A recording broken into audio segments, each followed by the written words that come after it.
কিভাবে বিএনপির একজন নেত্রী বলছেন আমরা চাইলে এখানে গুন্ডা নিয়ে আসতে পারতাম, অর্থাৎ গুন্ডার পৃষ্ঠপোষকতা ওনারা দিয়ে আসছেন।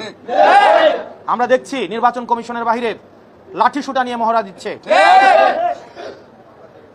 নির্বাচন কমিশন, প্রধান নির্বাচন কমিশনের অফিসের যদি এই অবস্থা হয়, সারা বাংলাদেশে এই বিএনপির যারা রয়েছে এই গুন্ডাদের পৃষ্ঠপোষকতা দিচ্ছে, তারা কিভাবে ভোট কেন্দ্র দখল করবে সেটির আজকে হচ্ছে টেস্ট ম্যাচ হয়ে গিয়েছে।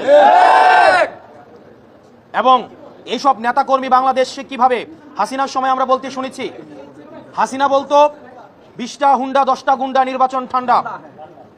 আর আজকে রুমিন ফারহানা, যিনি হাসিনার কাছে ফ্ল্যাটের জন্য আবেদন করেছেন, যিনি হাসিনার পতনে সবচেয়ে বেশি আমার মনে হয় কষ্ট পেয়েছেন, সবচেয়ে বেশি কষ্ট পেয়েছেন, তিনি হচ্ছেন রুমিন ফারহানা।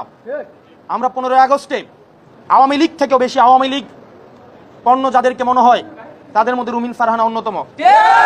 উনি সব সময় বলে থাকেন বিগত 15 বছর নাকি উনি অনেক ভালো ছিলেন। উনি অবশ্যই ভালো থাকবেন, কারণ উনি যত ধরনের আওয়ামী সুবিধা রয়েছে সব ধরনের সুবিধা উনি নিয়েছেন।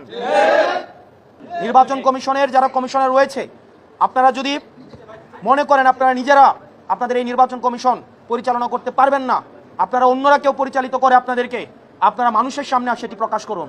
না হয় নিকট অতীতে আমরা নুরুল হুদা কমিশনকে আমরা দেখেছি, তার পরিণতি আমরা দেখেছি। বাংলাদেশের মানুষ আবার কোনো মঞ্চস্থ নির্বাচনের দিকে যেতে চায় না।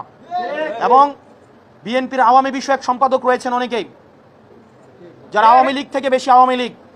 বিএনপির আওয়ামী লীগ বিষয়ক সম্পাদক যারা রয়েছেন তাদের মধ্যে অন্যতম রুমিন ফারহানা, আওয়ামী লীগের সুবিধাভোগী, আওয়ামী লীগের ফ্ল্যাটভোগী, এবং যারা গুন্ডা দিয়ে নির্বাচন কমিশনকে ঠান্ডা করে দিতে চায়, যারা একটা প্রেসক্রিপটিভ ইলেকশনের দিকে আবার যেতে চায়। আমরা এই বিএনপির আওয়ামী বিষয়ক সম্পাদকদেরকে বলবো, আপনারা জনগণের পালসকে বুঝুন, 24 পরবর্তী জনগণের পালসকে বুঝুন, নতুবা আবার বাংলাদেশের সংকটের দিকে যাবে।